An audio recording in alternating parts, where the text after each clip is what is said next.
G'day, g'day, g'day. Let's get into some English. Thank you to those that joined us in the live stream just before. We had a really good time. And we're getting a few extra viewers each time. So make sure you continue passing around the message that we are doing live streams a bit more often, just as a bit of a check-in. So it's helpful for us, and it's a good chance for you to catch up with your friends as well. Let's continue our work on traditional stories. We've got lesson 2 on the cards for today, and you'll have this in front of you, which is the lesson plan. You'll have Cinderella, and you will have sheet 5, which is a fairy tale. So we thought we'd make this lesson for all the boys out there, because we know how much you guys love fairy tales. So a fairy tale is a traditional story, isn't it? And a lot of these fairy tales are very old. So basically what we're going to do today is read Cinderella and then work through sheet 5. So if you open up Cinderella, that can be your reading activity for today, right? Because the traditional stories involve more reading, we're sort of allocating them as your daily reading as well, sort of linking up reading and English together. So I want you to pause the video and I want you to have a read over Cinderella. It'll probably bring back some memories. So once you've read Cinderella now, take out sheet 5. And sheet 5 is going to talk through the chomp strategy so that you can identify all the different features of a fairy tale. So obviously letter C stands for characters. So you're going to list 2 words to describe, so 2 adjectives for each of the main characters: Cinderella, the stepsisters, and the fairy godmother.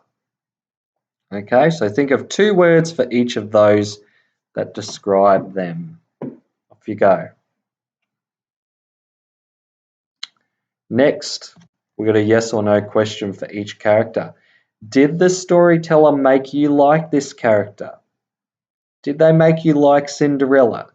Did they make you like the stepsisters? Did they make you like the fairy godmother? Pause the video and give that one a go. Next, we've got H, human qualities. So write 2 human qualities that the characters in this story have.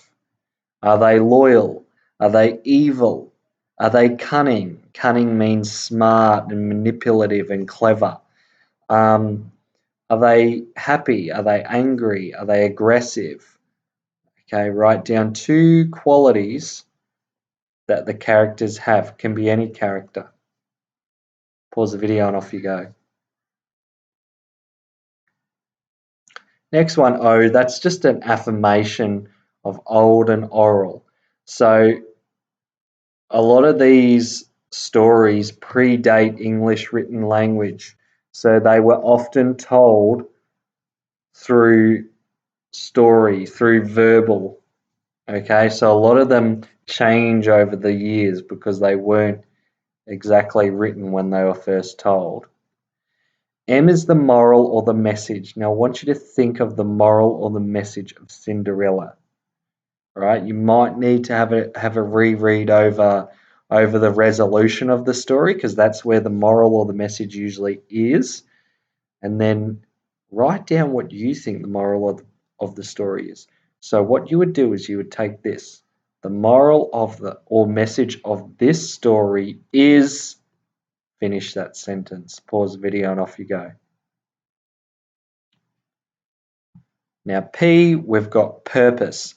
What is the purpose of this story? Okay, again, think about what the purpose is of a story. It's not informing us, is it? It's not persuading us. It's doing something else. So you need to write here, the purpose of this story is what? Yes, the purpose of this story is to entertain, isn't it? That's what stories do. You may have also included that the purpose of this story is to entertain and teach us a lesson. So that's another thing stories can do. Finally, S, structure. Important events in the plot.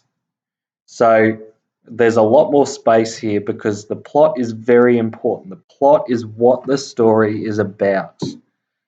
So what were some of the key events in the story that influenced the plot?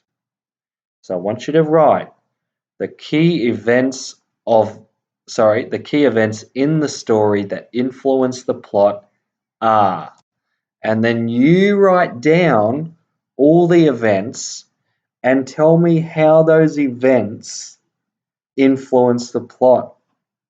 So, for example, um, you might put Cinderella losing her shoe as one of the events. How did that influence the plot? Well, it made the prince, I believe, um, it was a big influence because the prince had to then take the shoe and get every girl to try it on so that he could figure out who Cinderella was. So it had a huge impact on the plot. So that's what you need to describe to me. So again, I'll say that some of the events in the story that influenced the plot were, list the events and then explain to me how they influence the plot. All right, and that's basically your English lesson for today. There's more stuff here, but really we've done that. We've done this today and we did that yesterday, so don't worry about that part. If you want to work through these, you are more than welcome to. So list 2 ways these stories are familiar, list 2 ways these stories are different. This is just reflection for you.